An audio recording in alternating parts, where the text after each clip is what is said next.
एक नई शुरुआत कहीं एक छोटे से गांव में रिया नाम की एक लड़की रहती थी। बचपन से ही उसे कहानियां सुनना बहुत पसंद था। सुनते ही उसके सपने उड़ने लगते। लेकिन जैसे जैसे बड़ी हुई उसने देखा कि लोग अक्सर कहते, वो नहीं हो सकता, तुम नहीं कर सकती, तुम्हारे बस की नहीं है।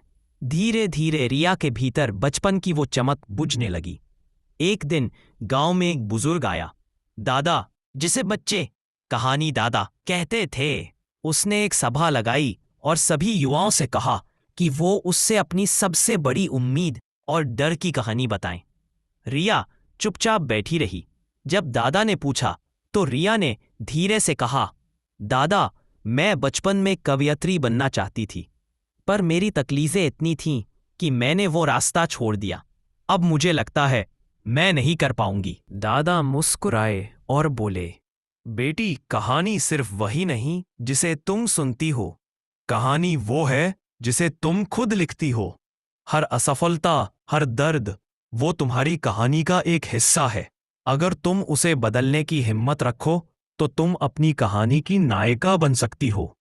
उनकी बातों ने रिया के दिल को झकझोर दिया। अगले दिन से रिया ने खुद को बदलने का फैसला किया।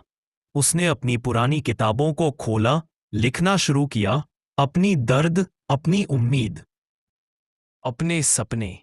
रिया हर दिन थोड़ा थोड़ा लिखती रही, चाहे लोग क्या कहें। कुछ महीनों बाद उसकी कहानी स्थानीय स्कूल में बांटी गई। बच्चों, युवाओं और बूढ़ों ने उस कहानी को पढ़ा। वे देखकर हैरान थे कि वही लड़की जिसने हार मान ली थी, अब अपने शब्दों से दूसरों के दिल को छू रही है। धीरे धीरे रिया की लेखनी गांव बाहर तक पहुंची।